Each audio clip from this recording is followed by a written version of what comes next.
Hello everyone. आप फिर से मेरे चैनल में आपका स्वागत है। ओके, अभी हम कर रहे थे एक्सरसाइज 5.3 जो हमने कंप्लीट की। उसके बाद हमने कुछ एक्स्ट्रा क्वेश्चन भी किए चैप्टर 5 के, जो हमने कंप्लीट कर लिए हैं। और आज हम नए चैप्टर पे चलेंगे, जो हमारा चैप्टर है ट्रायंगल, चैप्टर नंबर 6। ठीक है। ट्रायंगल चैप्टर्स ना बहुत तरीके से हम पढ़ते आए हैं। कभी कभी हम एंगल्स के थ्रू पढ़ते हैं, कभी हम साइड के थ्रू पढ़ते हैं। तो हमने 9th में एक चैप्टर पढ़ा था ट्रायंगल, और उसमें हमारा क्या था, कॉन्ग्रेंट। तो आई थिंक आप लोगों को याद भी होगा, और नहीं होगा तो थोड़ा सा मैं उसको रिकॉल भी कराऊंगी। तो इस वाले जो 10th चैप्टर में है, वो ट्रायंगल में जो 10th में है, वो ये है सिमिलैरिटी। ठीक है। 9th में था कॉन्ग्रेंट, और 10th में सिमिलैरिटी। तो मिलता जुलता से ही है, कुछ ज़्यादा डिफरेंस नहीं है। और बल्कि ये कहना चाहूँगी कि उससे थोड़ा ईजी है सिमिलैरिटी। तो ठीक है, हम शुरू करते हैं। तो देखो, मैं सबसे पहले ये बताना चाहूँगी कि कॉन्ग्रेंट में हमने क्या पढ़ा था। कॉन्ग्रेंट में हमने ये पढ़ा था कि जब हमारी दो साइड, कॉन्ग्रेंट में क्या होता है कि जब अगर हमारे पास दो फिगर है, तो दोनों फिगर की मेजरमेंट और शेप दोनों सेम होनी चाहिए। मतलब अगर मैं यहाँ पे ये बनाना चाहूँ,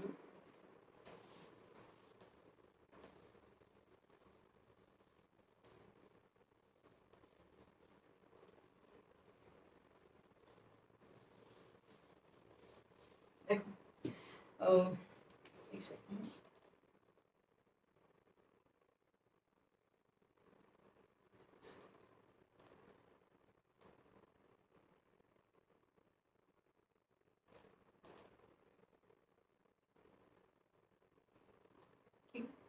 Triangles। तो सबसे पहले हम कॉन्ग्रेंट की बात कर रहे हैं।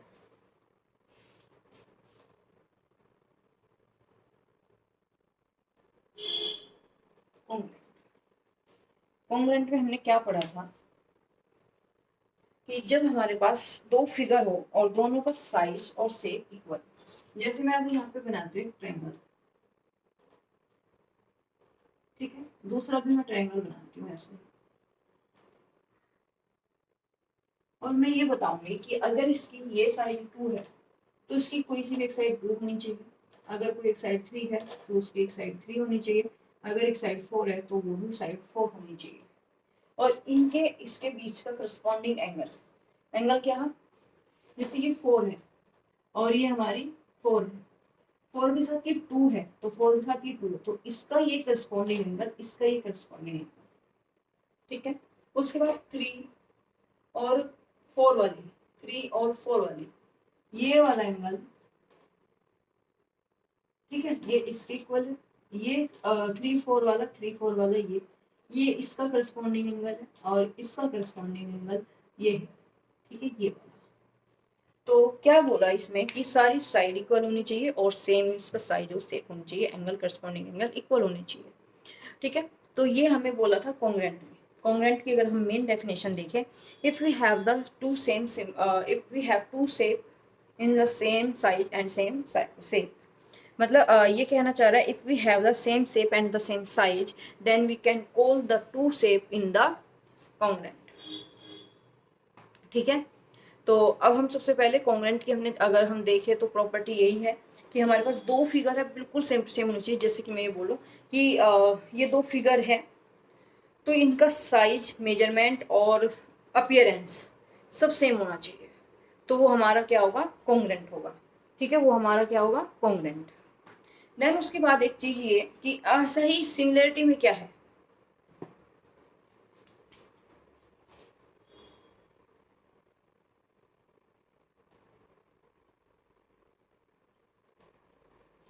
Similar figure.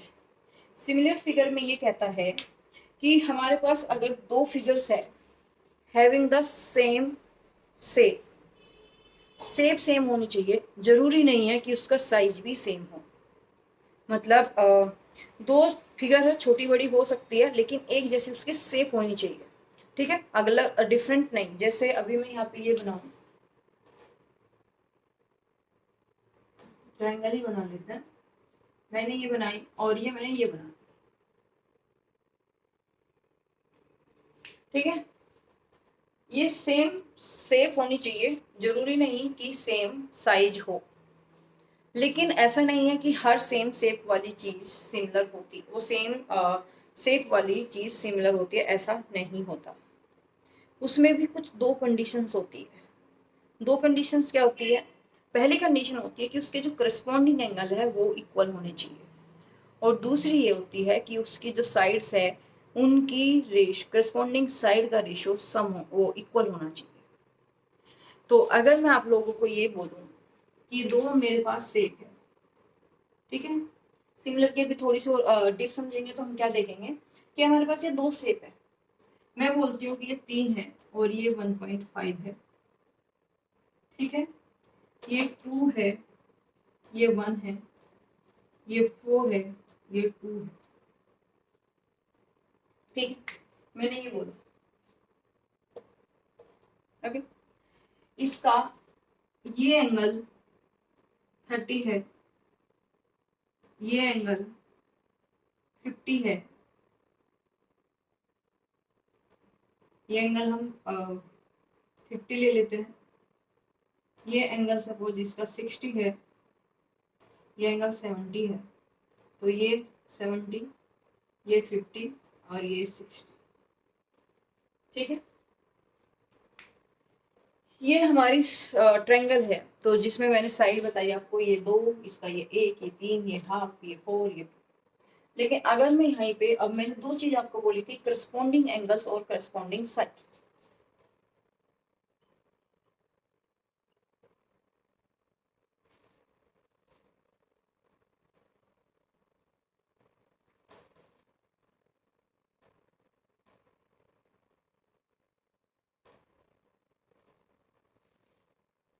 करस्पॉन्डिंग साइड, ये क्या चीज थी? अभी हमने आपको कॉन्ग्रुएंट तो बता दिया। कॉन्ग्रुएंट में क्या सिंपल था? सिंपल ये था कि दो फिगर है, दोनों का सेम और साइज होना, शेप सेम होनी चाहिए और साइज भी सेम ही होना चाहिए। तो उसमें तो कोई कंफ्यूजन ही नहीं है, क्योंकि उसमें ये बोला है कि जितनी इसकी होगी उसकी भी इतनी ही होगी, जितना ये होगा उतना ही होगा, और जितना ये है उतना ही होगा। मतलब कोई भी रेशो की बात वहाँ होती ही नहीं है। यहाँ पे जो मेन पॉइंट ये है कि यहाँ पे रेशो की बात होती है कि इनकी साइड का रेशो इक्वल होना चाहिए। ऐसा नहीं बोला कि उसका साइज सेम होना चाहिए। अगर ये 2 है तो ये 2 हो गया, ये 3 है तो ये भी 3 होनी चाहिए, ऐसा नहीं बोला। तो इसमें बोला है रेशो। बोला क्या है? ये बोला है कि जो करस्पॉन्डिंग एंगल है वो सेम होना चाहिए। तो देखो यहाँ पे, ये अगर मैं इसका नाम देती हूँ ABC, इसका नाम देती हूँ DEF, तो एंगल A जो है एंगल D के इक्वल है, एंगल B है एंगल E के इक्वल, और एंगल जो C है वो F के इक्वल है। तो angle C equal to angle F। तो ये है हमारे करस्पॉन्डिंग एंगल, क्योंकि ये एंगल इसके करस्पॉन्ड है, ये एंगल इसके करस्पॉन्ड है, ये एंगल इसके। और ये हम निकालते कैसे है कि ये इसके करस्पॉन्ड है? देखना, जो 2 है, अब ये बताऊंगी थोड़ी सी देर में। ये देखो, ये AD जो है AB और ये DE, मैं इसको अगर ऐसे लिखूं AD upon D, AB upon DE, तो AD कितना 2 और ये कितना 1, तो वैल्यू आ गई 2। उसके बाद अगर मैं ये लिखती हूँ BC upon EF, BC upon EF, BC कितना है 3, ये कितना 1.5, तो ये आ गया 2। उसके बाद AC अपॉन DF, तो AC है हमारा 4 और ये है 2, तो ये भी कट के आ गया 2। तो यहाँ पे हम क्या देख रहे हैं कि सभी का रेशो 2 है। हमारी कंडीशंस क्या थी कि इसका जो करस्पॉन्डिंग साइड है उसका सम क्या होना चाहिए, उसका रेशो इक्वल होना चाहिए। देखो, दो प्रॉपर्टी क्या है, their corresponding angles are equal. यहाँ पे रेशो एंगल में रेशो नहीं बोला, तो यहाँ पे ये बोला है कि करस्पॉन्डिंग एंगल्स आर इक्वल, और दूसरी कंडीशन ये बोली है कि इसकी जो साइड है उसका रेशो इक्वल आना चाहिए। ये बोला है कि their corresponding sides are in the same ratio, उसकी जो करस्पॉन्डिंग साइड है वो सेम रेशो में होनी चाहिए। देखो, थोड़ा सा और समझते हैं। थोड़ा सा समझने के लिए क्या है, कॉन्ग्रुएंट में सिंपल सिंपल इसने ये बोला था कि उसकी साइड और उसकी शेप बिल्कुल एक जैसी होगी, तो सेम शेप होगी, सेम ही साइज होगा। ओके, कोई उसमें कंफ्यूजन ही नहीं था। सिमिलर में ये बोला है कि उसके जो करस्पॉन्डिंग एंगल है वो इक्वल होंगे और उसके करस्पॉन्डिंग साइड का रेशो इक्वल होगा। बस दो ही पॉइंट है मेन।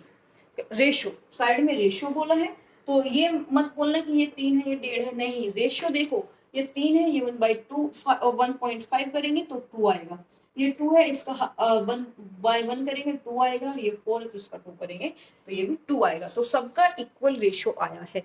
तो मैं ये कह सकती हूँ कि मेरी दोनों कंडीशंस फुलफिल हो गई कि ये इसके क्या है, सिमिलर है। तो हम कैसे लिखेंगे, ABC।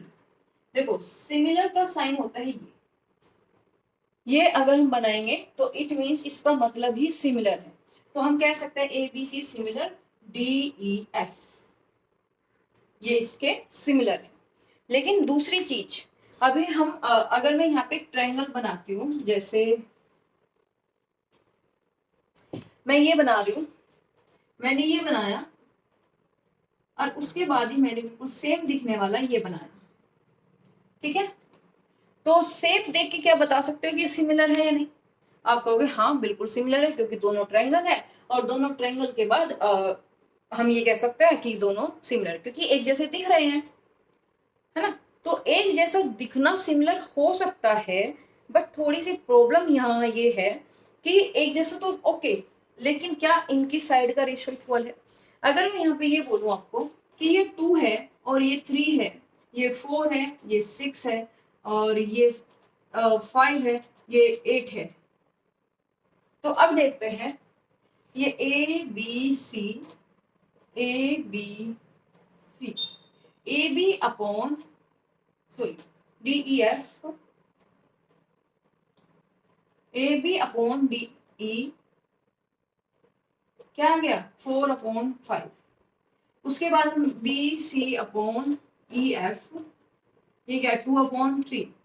उसके बाद AC अपॉन DF, DF तो ये आएगा क्या 8/6।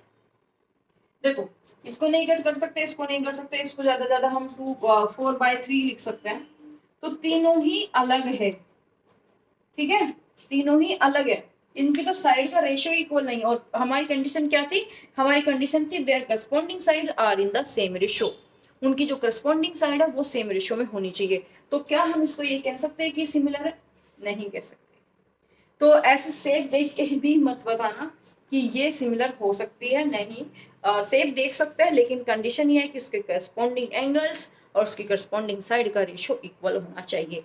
ये मतलब ये कह सकते हैं कि जो बिल्कुल सेम मेजरमेंट में बट थोड़ा कम रेशियो में इक्वल, है ना। जैसे 2, ये 4, ये 3, ये 4, ये 2, ये 6, ये 3, ये 5, ये 10, ये 5, ये छोटी है इससे लगभग आधी है बिल्कुल, क्योंकि जो 4 है वो 2 है, ये आधी हो गई। जो 6 है वो 3 है, ये भी आधी हो गई। और जो ये 10 है ये 5 आधी हो गई। सेम शेप बन रही है बट साइज क्या छोटा हो गया। छोटा मतलब एक साइज करस्पॉन्डिंग, मतलब उसका जो रेशियो है साइज का वो छोटा हो गया। तो ये बिल्कुल इसकी जैसी सेम फिगर बनेगी, लेकिन ये वाली फिगर इसकी जैसी नहीं बनेगी, क्योंकि इसकी साइड छोटी बड़ी हो रही है, ठीक है, रेशियो में नहीं है। तो आई होप कि तुम्हें सिमिलैरिटी का कंसेप्ट क्लियर हो गया होगा। सिमिलैरिटी में सीधा सीधा यही कहा है कि सेम शेप होगी बट थोड़ा रेशियो का ध्यान रखना होगा। ओके, तो अभी हम आगे चलते हैं। आगे चलने में देखो इसने दो एक चीज और बोली, यहाँ पे जो पॉइंट नोट करने वाली है वो ये बोली है कि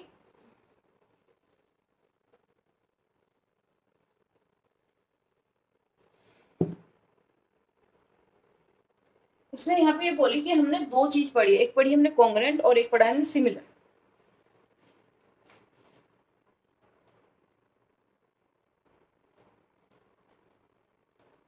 और एक पढ़ा हमने similar,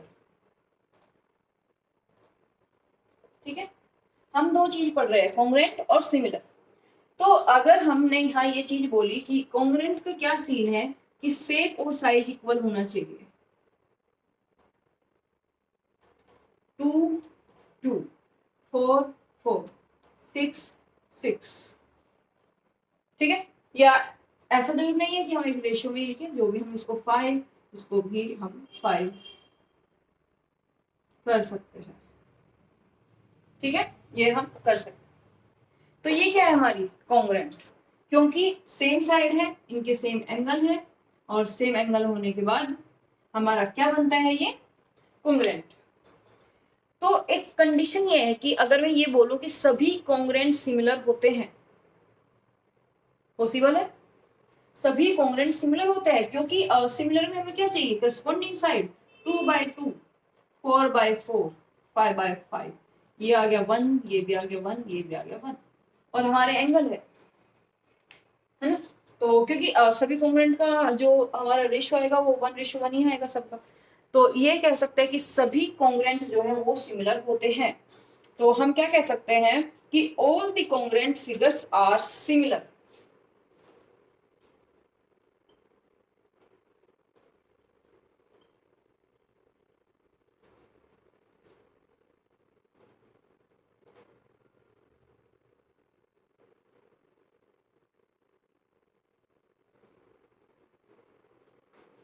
all the congruent figure are similar, ये कह सकते हैं,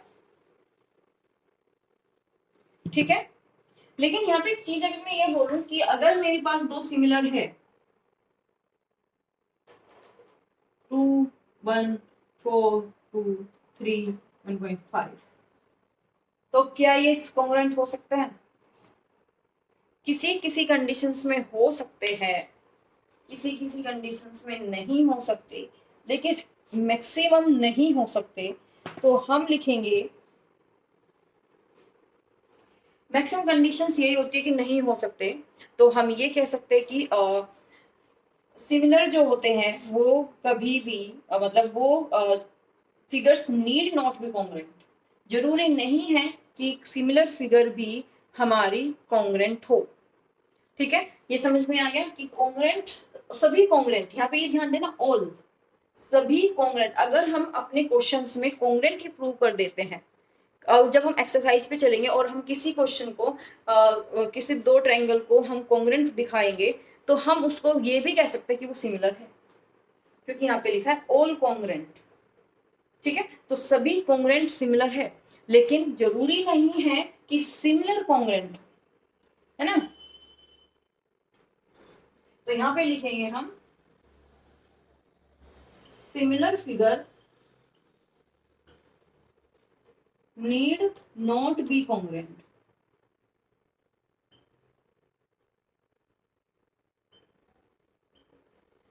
सिमिलर फिगर जरूरी नहीं है कि कॉन्ग्रुएंट हो, लेकिन जो कॉन्ग्रुएंट है वो सिमिलर है। बस ये दो कॉन्सेप्ट है, उसके बाद हम आगे चलेंगे। क्या चैप्टर में बहुत सारी चीजें हैं, धीरे धीरे हम आगे बढ़ेंगे। तो अभी इसके बाद हम चलते हैं अपनी,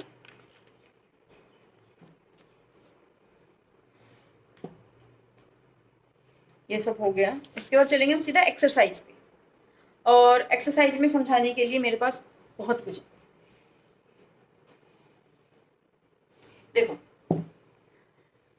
पहले ही एक्सरसाइज ये बोली है कि हमें ये बताना है कि सिमिलर है या कॉन्ग्रुएंट है, ठीक है। ये इस एक्सरसाइज में हमारे थोड़े से कॉन्सेप्ट क्लियर होंगे और कुछ नहीं। तो जैसे इसने पहले इसमें बोला है कि और सर्कल्स आर सिमिलर या कॉन्ग्रुएंट, जो सर्कल है वो सिमिलर होते हैं या कॉन्ग्रुएंट होते हैं, ये हमें बताना है, ओके। और जैसे मैं यहाँ पे सर्कल बनाती हूँ,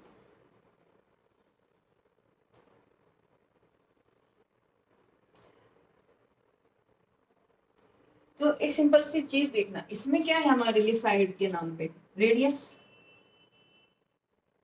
ठीक है। ये कितने भी हो, हम जब इनका रेशियो निकालेंगे तो एक ही आएगा। तो ये कह सकते हैं कि हमेशा सर्कल जो होता है वो कॉन्ग्रुएंट फॉर्म में होता है, वो सिमिलर फॉर्म में होता है, सर्कल हमेशा सिमिलर होता है, ठीक है। तो यहाँ पे लिखेंगे सर्कल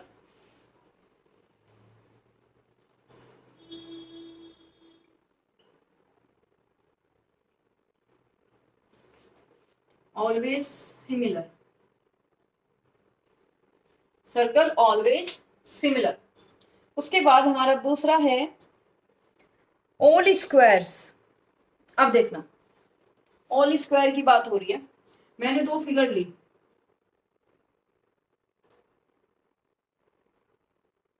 ये तो स्क्वायर जैसे नहीं लग रहा, ठीक है, मैंने फिगर दी, कुछ भी रैंडम कुछ भी वो दे सकता हूँ, जैसे 7 दिया, ओके 7 दिया मैंने इसको, तो स्क्वायर है, सारी क्या होगी 7 7 7। इसमें मुझे कुछ नहीं सोचना, इसमें कुछ भी दे सकता है, तो एक तो देखने में छोटा लग रहा है तो छोटा ही देंगे, लगभग मैंने 5 दे दिया, तो ये क्या हुआ, ये भी 5, ये भी 5, ये भी 5, दोनों क्या 7, ये 5। अगर मैं इनका रेशियो निकालूं, सबसे पहले तो एंगल की बात करेंगे, तो हमें पता है कि जब ये स्क्वायर है तो ऑल एंगल क्या होंगे आर 90, क्योंकि स्क्वायर के सभी एंगल 90 होते हैं, तो करस्पॉन्डिंग एंगल्स की तो बात ही खत्म होगी, सारे एंगल 90 है, तो ये इसके 90, ये इसके 90, सब 90। उसके बाद एक चीज आती है हमारी साइड, साइड की अगर मैं बात करती हूँ तो साइड की बात में क्या करूंगी, अगर मैं ये अपॉन ये करूँ या ये अपॉन ये करूँ, देखो 5/7 करूँ तो ये भी 5/7, ये भी 5/7, तो सारा क्या हुआ, चौथा भी 5/7, तो आर इक्वल, तो सभी इक्वल हो गए। हम इसकी मेजरमेंट को हटा भी देंगे, दूसरी करेंगे तो भी इक्वल आएगी, क्योंकि सबका अपॉन ये अपॉन ये अपॉन ये ही चलेगा। तो इसमें ये कंडीशन सी होती है कि सभी स्क्वायर सिमिलर होते हैं। तो यहाँ पे जो ये ऑल टर्म्स है ना, ये इंपॉर्टेंट है कि स्क्वायर में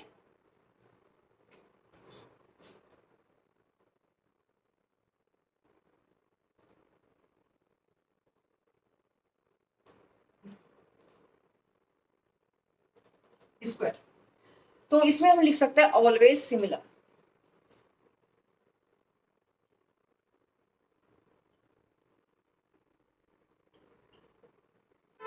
ठीक है, ऑलवेज सिमिलर।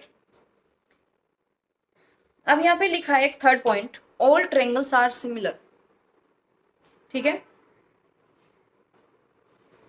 तो ऑल ट्रायंगल्स आर सिमिलर, ये कंडीशंस दी है।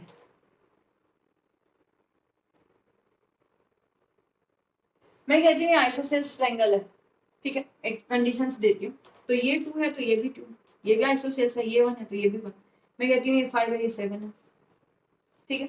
अगर मैं यहाँ पे निकालती हूँ 2/1 तो ये भी 2/1, लेकिन ये क्या हुआ 5/7, 7/5, तो ये रेशियो अलग हो गया।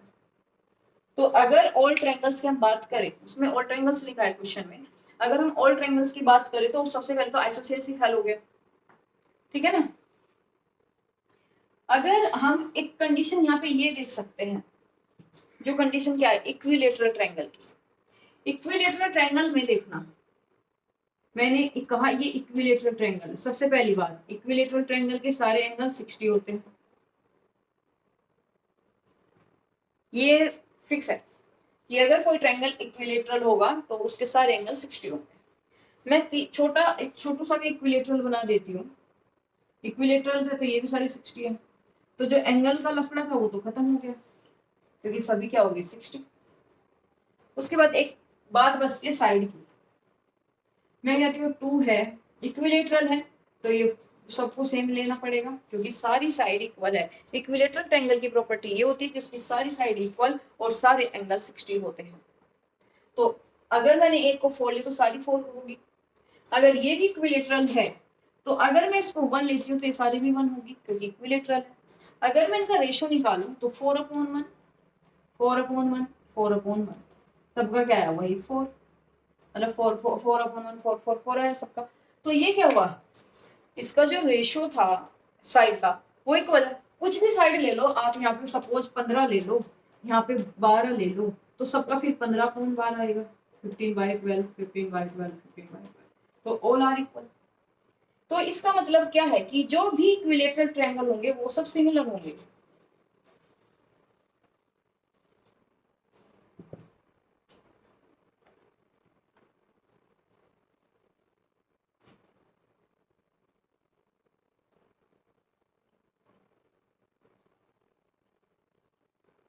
Equilateral triangle always equal,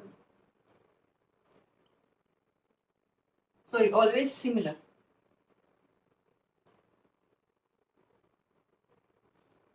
equilateral triangle always similar. अब हमारे पास चौथा क्वेश्चन इसने ये बोला है कि दो पॉलीगन अगर सेम नंबर ऑफ साइड, देखो इसमें बोला है कि two polygons of a same number of side are similar. Polygons है, पॉलीगन्स में कितनी भी साइड हो सकते हैं, तो इसने क्वेश्चन में बोला सेम साइड के पॉलीगन्स है। अगर पहले में 5 साइड है तो दूसरे पॉलीगन्स में भी 5 होनी चाहिए, और तीसरे में पहले में 6 है तो दूसरे में भी 6 होनी चाहिए, या 4 है तो 4 होनी चाहिए। तो सिमिलर साइड मतलब सेम साइड का ये मतलब है। तो इसने बोला है कि two polygons of a same number of sides are similar. उसने ये भी बोल दिया कि वो सिमिलर है दोनों पॉलीगन्स। तो इसमें पहली जगह बोला देयर करस्पॉन्डिंग एंगल आर, अगर सिमिलर है तो उनके करस्पॉन्डिंग एंगल क्या होंगे, आर इक्वल। क्योंकि यहाँ पे डैश दिया हुआ था आर के बाद, तो इसमें आएगा इक्वल। अब उसके बाद दूसरी इसमें बी पार्ट में बोला कि देयर करस्पॉन्डिंग साइड आर। तो देखो करस्पॉन्डिंग साइड आर इक्वल नहीं बोल सकते, हम बोलेंगे क्या कि corresponding side are equal proportional. ठीक है, इक्वल प्रोपोर्शनल। तो यहाँ पे ये 6.1 एक्सरसाइज, अगर हम 6.1 कर रहे थे एक्सरसाइज 6.1 6.1 में इसका ये पहला क्वेश्चन था, तो हमने पहला क्वेश्चन कंप्लीट किया है। उसके बाद क्वेश्चन नंबर 2 में ये कहा है कि give 2 different example of pair. इसने कहा वो एग्जांपल देने हैं जो सिमिलर फिगर हो, और दूसरे में वो एग्जांपल देने हैं जो नॉन सिमिलर फिगर हो। अभी हमने सिमिलर फिगर पढ़ ली, तो मैं ये एग्जांपल उठा के दे सकती हूँ सिमिलर फिगर में। ठीक है, सिमिलर में सर्कल दे सकती हूँ, स्क्वायर दे सकती हूँ, इक्विलेटरल ट्रायंगल दे सकती हूँ। लेकिन ये नॉन सिमिलर फिगर का क्या सीन है? नॉन सिमिलर फिगर में हम एग्जांपल देंगे। देखो हम ये नहीं कह सकते कि कभी सिमिलर नहीं होगा, ऐसी कोई शेप नहीं है। कोई भी शेप बना लो वो सिमिलर हो सकती है। जैसे मैं एक तरीके से अगर आपको काइट ही बना के दिखाऊं, कुछ कुछ ऐसी सी होती है, यही होती है मे बी। अगर मैं ये कहूं कि इसकी मैंने एक और काइट बना दी, ठीक है, तो ये कभी सिमिलर नहीं होगी। हो सकती है क्योंकि सिमिलर की प्रॉपर्टी क्या थी, इसकी जो साइड है वो करस्पॉन्डिंग साइड है, उनका रेशियो इक्वल होना चाहिए। अगर मैं ये बोलती हूँ ये 2 है, ये 1 है, ये भी 2 है, ये 1 है, ये 4 है, ये 2 है, ये 4 है, अगर मैं इनका रेशियो निकालूंगी इक्वल आएगा। ठीक है, इनके एंगल में भी सिमिलर हो सकता है, इक्वल हो सकता है, तो इनके एंगल भी इक्वल आएगा, तो ये सिमिलर हो सकती है। लेकिन अगर मैं ये कहूं कि मैंने काइट बनाई है, ये 2 है, ये भी 2 है, ये 4 है, ये 4 है, लेकिन अगर मैंने दूसरी काइट बनाई है, ये 3 है, ये 2/1, हाँ ठीक, ये 3 है, ये 3 है, ये 5 है, ये 5 है, तो अब देखना ये तो हो जाएगा 2/3 2/3, यहाँ पे तो इक्वल हो गया। लेकिन यहाँ पे क्या है 5/4 5/4, 4/5 या 5/4, कुछ भी लिख सकते हैं। यहाँ पे 5 लिख लो, यहाँ पे 4 लिख लो, तो 5/4 5/4, ये रेशियो तो इक्वल नहीं है पर, है ना, डज नॉट इक्वल। तो यहाँ पे पॉसिबिलिटी नहीं है, मतलब ये कह सकते हैं हो भी सकता है, नहीं भी हो सकता। तो हम यहाँ पे अगर 2 एग्जांपल दें different size of,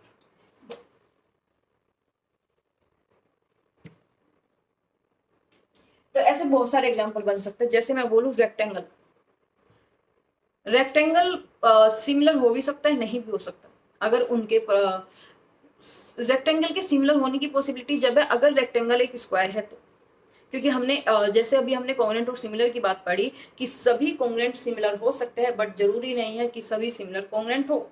same conditions हमारी स्क्वायर और रेक्टेंगल में भी अप्लाई होती है कि सभी स्क्वायर्स रेक्टेंगल हो सकते हैं, बट जरूरी नहीं है कि सभी रेक्टेंगल स्क्वायर हो। ये हमने 6th-7th क्लास में पढ़ी थी कि सभी स्क्वायर रेक्टेंगल है बट सभी रेक्टेंगल स्क्वायर नहीं है।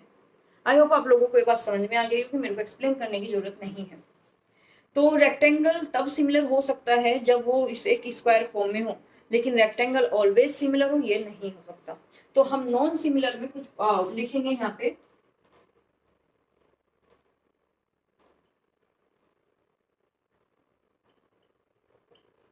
नॉन सिमिलर फिगर में हम सबसे पहले रेक्टेंगल लिख सकते हैं, यहाँ पे लिख सकते हैं विद डिफरेंट मेजरमेंट।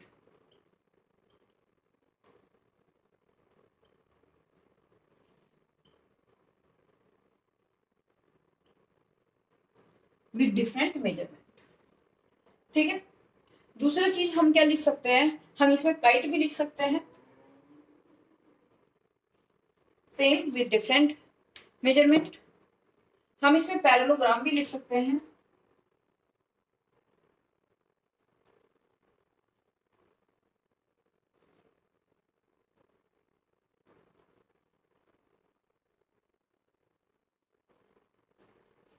हम इसमें पैरेललोग्राम भी लिख सकते हैं।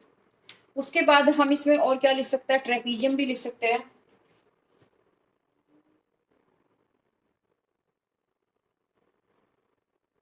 ठीक है, हम इसमें ट्रेपीजियम भी लिख सकते हैं। और हम इसमें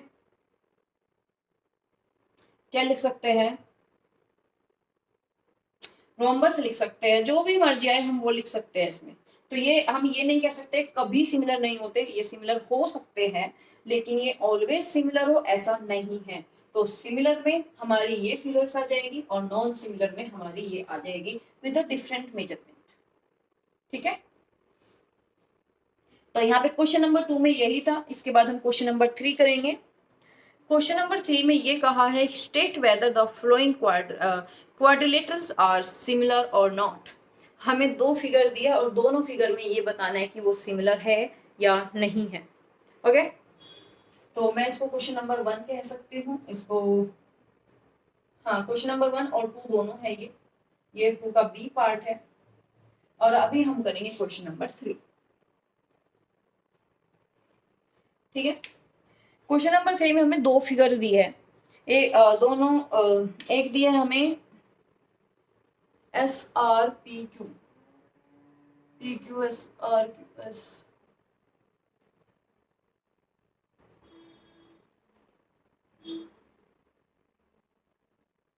ये दी है और एक हमें ये दी है।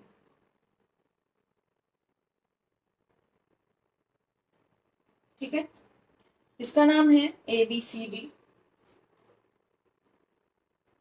सी डी और इसका नाम है हमारा P Q R S, P Q R S.